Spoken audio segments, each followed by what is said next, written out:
Hello children, welcome back to my channel. Today we will learn a beautiful lesson called Medu Matu, means soft speech. Do you know kind words can win hearts?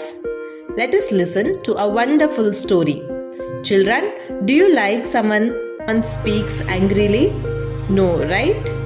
ಮಕ್ಕಳೇ, ನಿಮಗೆ ಯಾರಾದರೂ ಕೋಪದಿಂದ ಮಾತನಾಡಿದರೆ ಇಷ್ಟ ಆಗುತ್ತಾ? ಇಲ್ಲ ಅಲ್ವಾ? ಇಂದು ನಾವು ಸಿಹಿಯಾಗಿ ಮಾತನಾಡುವುದರ ಮಹತ್ವವನ್ನು ಕಲಿಯೋಣ. Today we will learn why speaking politely is important.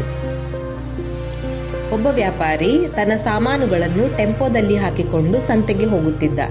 ಮಳೆ ಬಂದದ್ದರಿಂದ ದಾರಿ ತುಂಬಾ ಕೆಸರಾಗಿತ್ತು. A trader was going to the market with goods in his tempo. It had rained and the road was full of mud. ಮಕ್ಕಳೇ, ಮಳೆ ಬಂದಾಗ ದಾರಿ ಹೇಗಿರುತ್ತೆ? It will be full of mud, isn't it? ತುಂಬ ಕೆಸರಾಗಿರುತ್ತದೆ. ಆವಾಗ ಏನಾಯಿತು ಗೊತ್ತಾ? ಟೆಂಪೋದ ಚಕ್ರ ಕೆಸರಿನಲ್ಲಿ ಸಿಕ್ಕಿ ಬಿದ್ದಿತು. ಈಗ ಅವನಿಗೆ ಏನು ಮಾಡೋದು ಅನ್ನೋದು ಗೊತ್ತಾಗಲಿಲ್ಲ. On the way one wheel of the tempo got stuck in the mud. The trader looked around for help. ಈಗ ಅವನಿಗೆ ಯಾರ್ದಾದ್ರೂ ಸಹಾಯ ಬೇಕು ತಾನೆ, ಯಾಕಂದ್ರೆ ಒಬ್ಬನು ಮಾತ್ರ ಇರ್ತಾನೆ. ಅದಕ್ಕಾಗಿ ಅಷ್ಟರಲ್ಲಿ ದೂರದಲ್ಲಿ ಒಬ್ಬ ಹುಡುಗ ಬರುತ್ತಿದ್ದ. ವ್ಯಾಪಾರಿ ಏನು ಮಾಡಿದ ಗೊತ್ತಾ? ಗಟ್ಟಿಯಾಗಿ ಕೂಗಿದ, ಲೋ, ಬಾರೋ ಈ ಕಡೆ. A young man was coming from a distance. The trader shouted loudly, Hey, come here. ಇದು ಮಾತನಾಡಿದ ರೀತಿ ಸರಿಯಾ ಮಕ್ಕಳೇ? Is this the correct way to call someone? No, isn't it?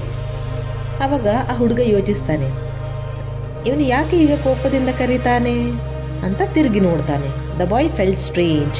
He didn't like the way he was called. Children, your tone is important. Okay. ವ್ಯಾಪಾರಿ ಮತ್ತೆ ದರ್ಪದಿಂದ ಹೇಳಿದ, ಚಕ್ರ ಸಿಕ್ಕೋಗಿರೋದು ಕಾಣಿಸಲ್ವಾ? ಬಾ, ಎತ್ತು. ಇದು ಕೇಳಿ ಹುಡುಗನಿಗೆ ಇನ್ನೂ ಇಷ್ಟ ಆಗಲಿಲ್ಲ. The trader spoke rudely again. So the boy didn't feel like helping at all. ಯಾಕೆ ಹೆಲ್ಪ್ ಮಾಡಲಿಲ್ಲ ಮಕ್ಕಳೇ? Because of his rude tone. ಹುಡುಗ ಕೋಪದಿಂದ ಹೇಳಿದ, ನೀನೇ ಎತ್ತಿಕೋ, ನಾನೇಕೆ ಎತ್ತಲಿ ಅಂತ ಹೋಗಿಬಿಟ್ಟ. The boy refused and said, you only lift it up, why should I? And walked away. ಅಷ್ಟರಲ್ಲಿ ಒಬ್ಬ ಮಾಸ್ತರರು ಬಂದರು. ಅವರು ಎಲ್ಲಾ ಮಾತುಗಳನ್ನು ಕೇಳಿದರು. A teacher came and understood the situation. ಮಾಸ್ತರರು ವ್ಯಾಪಾರಿಗೆ ಹೇಳಿದರು, ಯಾರೇ ಆಗಲಿ ಗೌರವದಿಂದ ಮಾತನಾಡಿಸಬೇಕು. ನೀನು ಮಾತನಾಡಿದ ರೀತಿ ಸರಿಯೇ? ಇಲ್ಲಿ ಕೇಳ್ತಾ ಇದ್ದಾರೆ. The teacher said, we should speak respectfully to everyone. Was the way you spoke correct? ವ್ಯಾಪಾರಿಗೆ ತನ್ನ ತಪ್ಪು ಗೊತ್ತಾಯಿತು. ಈ ಬಾರಿ ಸಿಹಿಯಾಗಿ ಕೇಳಿದ, ದಯವಿಟ್ಟು ಕ್ಷಮಿಸು, ಸಹಾಯ ಮಾಡುತ್ತೀಯಾ? The trader realised his mistake. He called the young man and said, please forgive me, will you help me? ಈಗ ಹುಡುಗ ಹೆಲ್ಪ್ ಮಾಡ್ತಾನ ಮಕ್ಕಳೇ? S.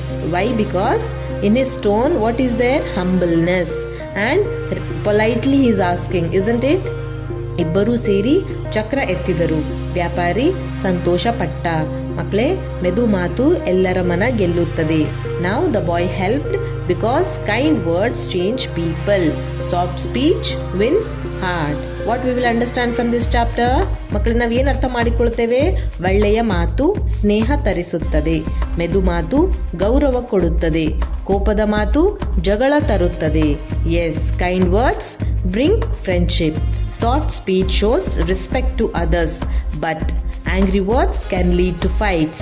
So children, always choose kind and gentle words when you speak. ಮಕ್ಕಳೇ, ನಾವು ಯಾವಾಗಲೂ 3 magic words ಅನ್ನ ಬಳಸಬೇಕು.